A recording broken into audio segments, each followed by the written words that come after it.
Ever stood under a starry outback sky and felt like something ancient was watching you? Picture this: a calm night. Then the horizon erupts in a blaze of scarlet, a wall of heat and fire that turns the whole sky red.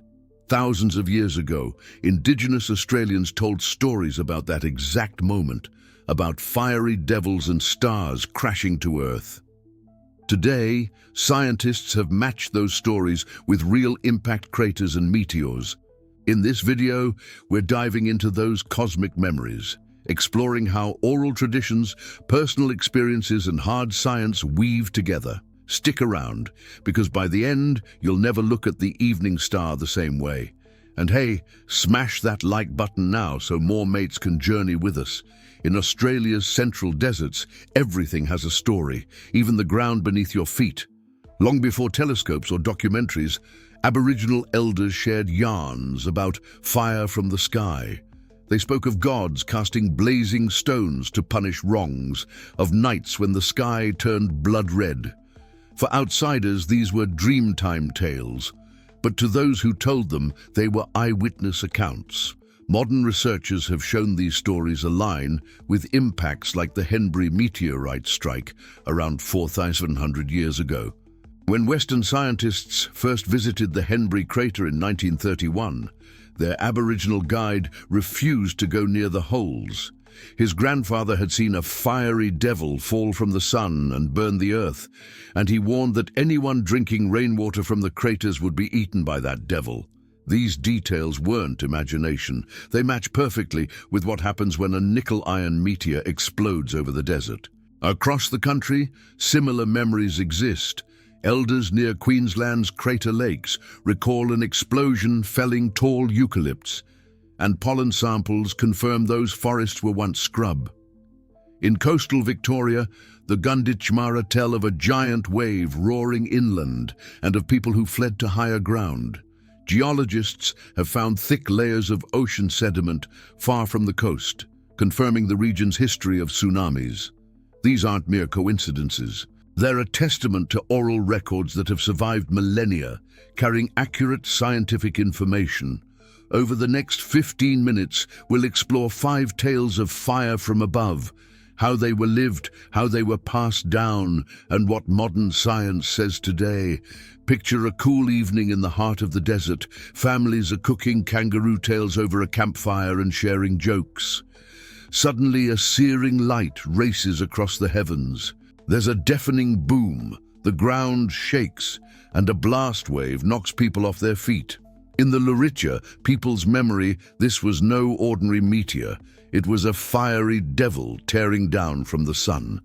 According to accounts recorded in the 1930s, older men told how their own grandparents saw this fire devil blaze across the sky and slam into the earth. They warned their children never to go near the craters it left behind, nor to drink rainwater from them. If anyone broke sacred law, the fire devil would burn them and eat them.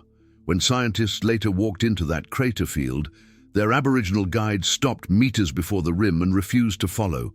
To him, the place was alive.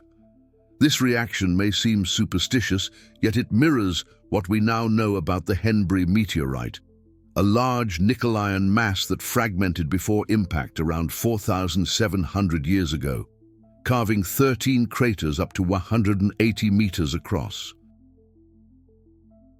The explosion would have unleashed the energy of a small nuclear blast, sending molten metal and fragments over kilometers. People watching from a nearby sand dune would have seen the sky turn crimson as dust and fireballs rained down. Researchers describe these oral histories as black boxes of human experience. They record the noise, color, and terror of cosmic events for future generations.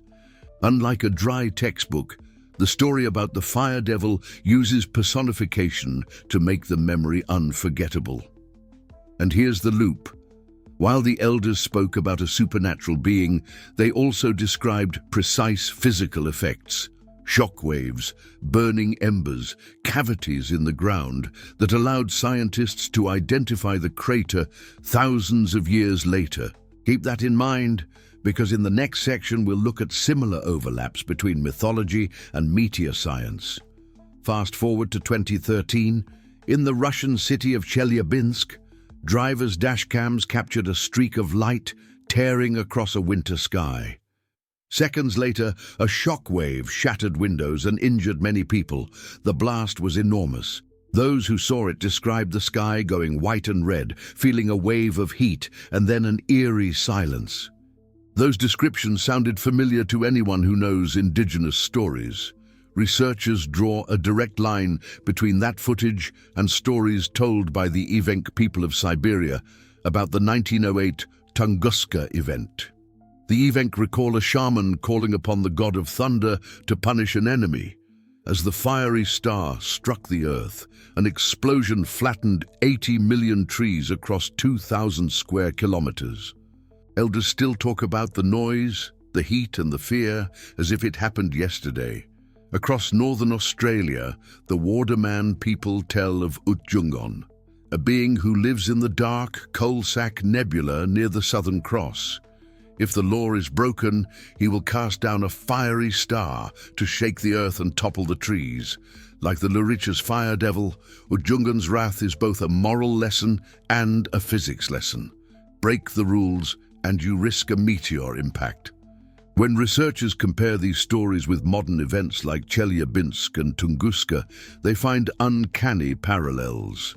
The description of a blinding light followed by a deafening boom appears again and again. In each case, there's also a call to respect cosmic powers. A geologist once remarked that hearing the Wardaman's story while standing at the foot of a crater made him feel like part of an unbroken chain of witnesses. That emotional resonance is why these tales survive. We're wired to remember events that stir fear and wonder. As we move on, we'll see how that wiring produced an entire mountain range when a star baby fell from the Milky Way. To the Western Arunta people, the ring-shaped mountain range known as Tnorala is more than rocks. It's a memory etched into the landscape. Elder Mavis Malbunka explains that long ago, a group of sky women were dancing as stars in the Milky Way. One tired woman set her baby down in a wooden couloman. The women kept dancing. The couloman tipped and the baby tumbled down to earth. The force of the fall drove rocks upward, creating a circular mountain range. The baby's mother, the evening star, and father, the morning star, still search the sky, and the couloman shows itself every winter as the constellation Corona Australis. Children are told not to stare at the evening or morning star because the parent's grief can make you ill. During a storytelling session, Mavis recalled being chased by a bright light in the night and realizing it was one of those parent stars looking for its child. The story is incredibly poetic, yet it also mirrors the scientific explanation for Goss's Bluff. An ancient comet slammed into the Earth about 142 million years ago, leaving a 22-kilometer-wide crater whose eroded center is the ring we see today. Geologists have found shatter cones in the rocks, features that form only under extreme pressure. Visitors to Tnorala often describe a palpable stillness. The same sense of awe felt by a tourist who told friends about watching the evening star sink behind the rim and feeling like she was glimpsing a timeless tragedy.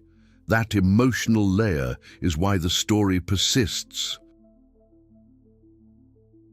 When elders connect the constellation Corona Australis to the fallen couloman, they create a mnemonic device you can't forget.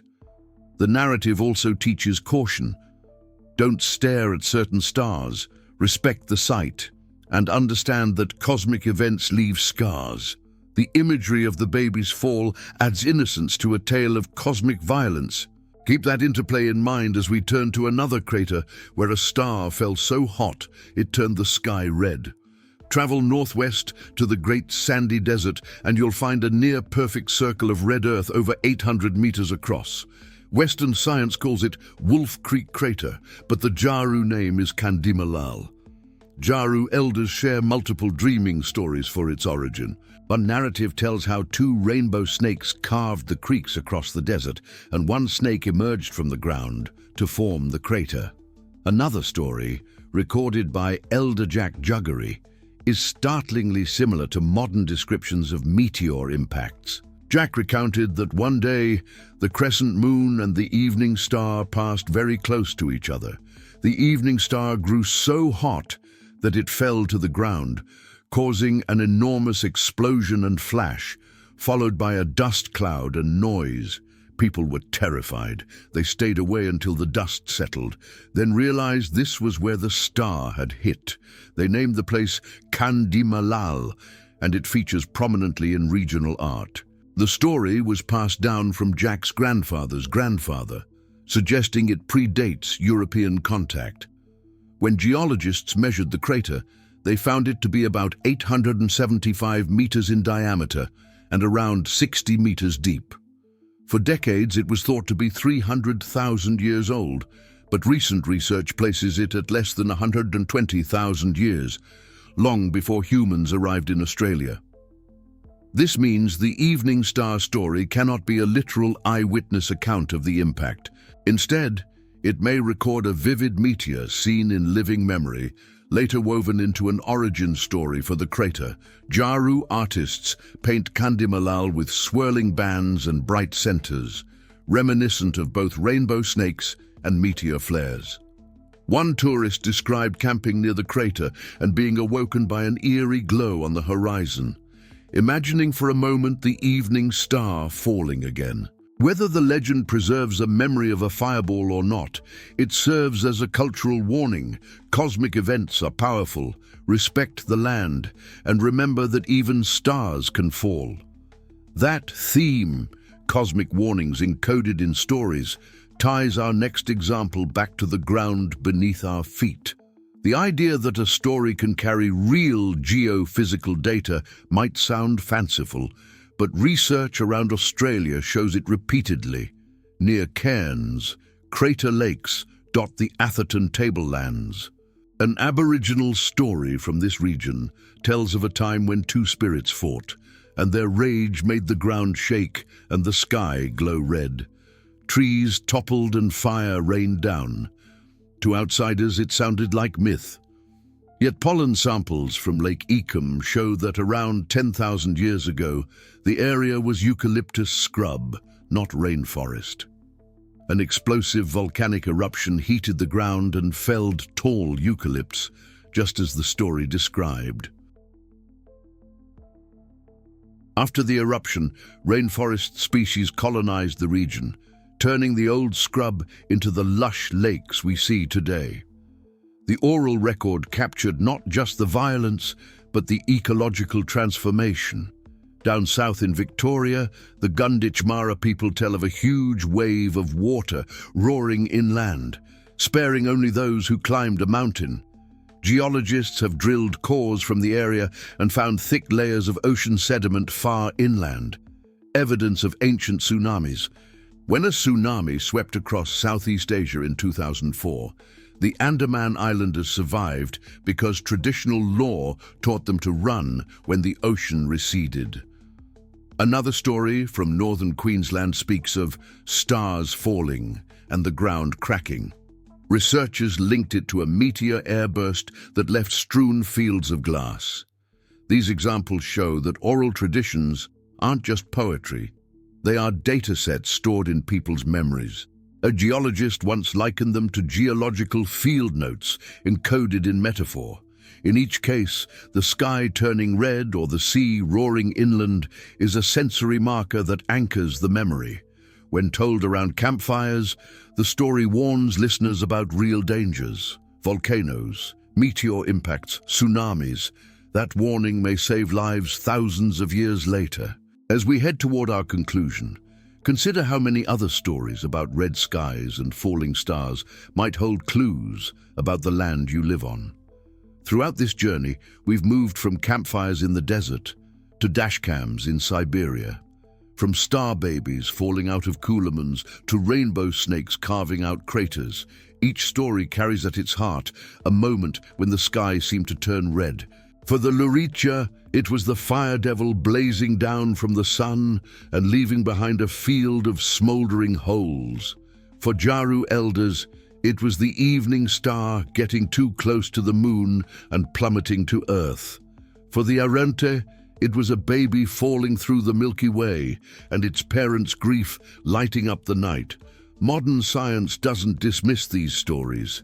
It listens to them. When geologists looked at Tnorala, they found the shatter cones predicted by the star baby story. When ethnographers worked with elders at Henbury, they realized the fire devil's warning corresponded to a meteor impact around 4,700 years ago. When climatologists analyzed sediments near Gunditjmara country, they found the tsunami layers described in song. The pattern is clear.